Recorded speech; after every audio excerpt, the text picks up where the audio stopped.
A Russian unit just snapped near Chazy, turning their weapons on their own commander before surrendering en masse to Ukraine. This isn't just a one-off, it's a glaring signal that Russia's military is cracking under the strain of war, morale is tanking, discipline is crumbling, and the war machine is starting to implode. Today, we're diving into what sparked this mutiny, what it says about Russia's crumbling forces, and how Ukraine might exploit these fractures to shift the battlefield. Stay tuned. The mutiny. What happened? Here's the breakdown. Ukrainian intelligence reports that a Russian platoon near Chazy, close to Bakhmut, was ordered to storm heavily fortified Ukrainian positions. No artillery backup, no armored support, essentially a suicide mission. When the platoon commander threatened to execute soldiers who refused to advance, things escalated fast. The troops turned their guns on him, killed him, and then had nowhere to go but across the front line. Waving white flags, they surrendered to Ukrainian forces who gathered critical intel from the defectors themselves. Under Russian law, these soldiers faced imprisonment for mutiny, so surrender was their only option. Why Chazy matters. Chazy, near Bakhmut, is a hotspot in this war. Bakhmut itself has been a grinding battleground, even after Russian forces took it through brutal attrition. This mutiny won't retake Bakhmut for Ukraine tactically. It's a small event, but it's a massive red flag about Russia's bigger problems: collapsing morale, dwindling manpower, and a military that's losing its will to fight. This isn't just about one platoon. It's a symptom of a deeper disease eating away at Russia's war effort. Russia's manpower crisis. Let's talk numbers.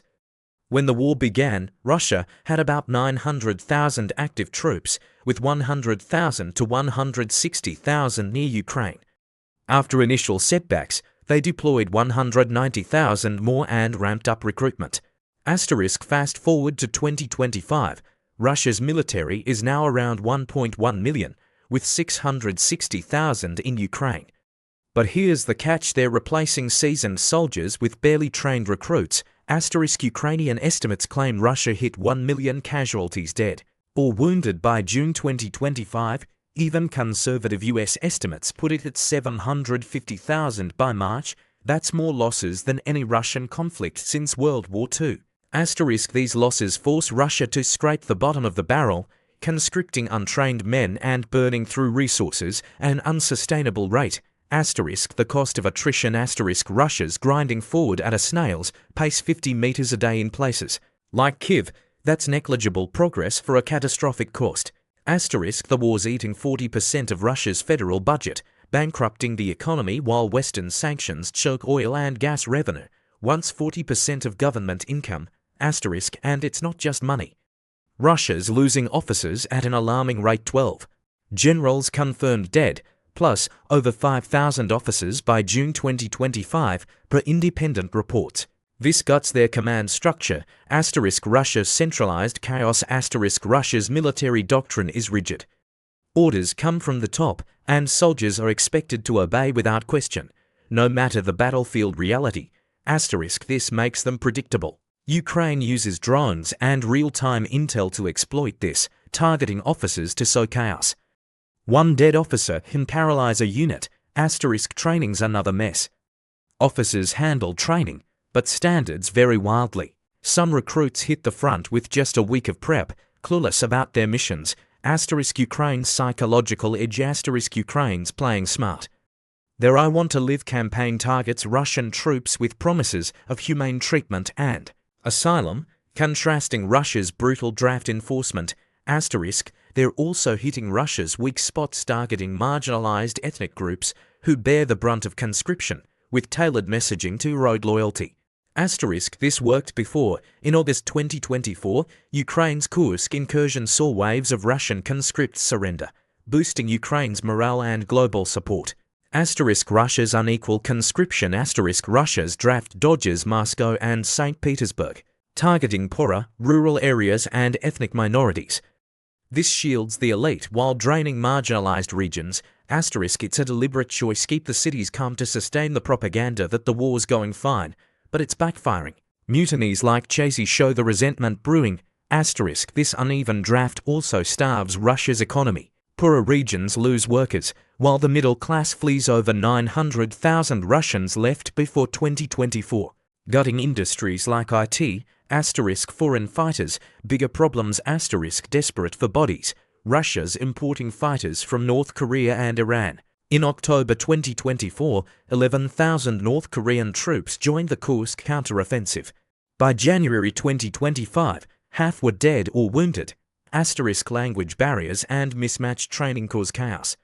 Friendly fire incidents like North Koreans firing on Russian and Chechen units have derailed operations. Iranian fighters are on the ground. 2. Struggling to coordinate with Russians.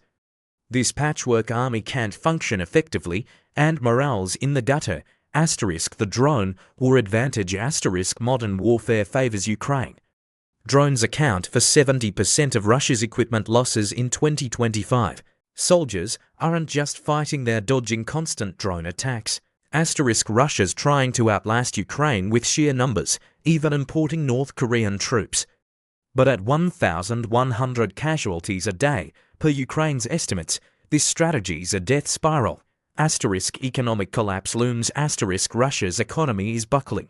Soldier salaries are triple the national average, eating 8% of the budget. Payments to North Korea and Iran for weapons add more strain. Sanctions are strangling oil and gas exports, and operating a shadow fleet to bypass them is costly. Meanwhile, brain drain. 900,000 skilled workers gone. Cripples industries. This war's costing Russia more than it can sustain, and the cracks are showing. Putin's impossible position. The Chazy mutiny sums up Putin's dilemma. He can't win with tactics that bleed his army dry, he can't negotiate when his troops are rebelling, and he can't afford a war eating 40% of his budget for tiny gains. By shielding Moscow's elite from the draft, Putin admits this war isn't worth their sacrifice. But that creates a fractured military and a resentful underclass, fueling more mutinies. What's next for Ukraine? Ukraine can't retake Bakhmut yet, but these fractures give them an edge. Targeting officers, exploiting low morale, and using drones can amplify Russian losses. The I Want to Live campaign could spark more surrenders, especially among conscripts from marginalized groups. Every mutiny weakens Russia's front line. Russia's military is unraveling, and Chazy is just the latest proof. Ukraine's fighting not just for territory, but for the will to keep going. What do you think? Can Ukraine turn Russia's collapse into a game changer? Drop your thoughts below and subscribe for more updates on this war's turning points.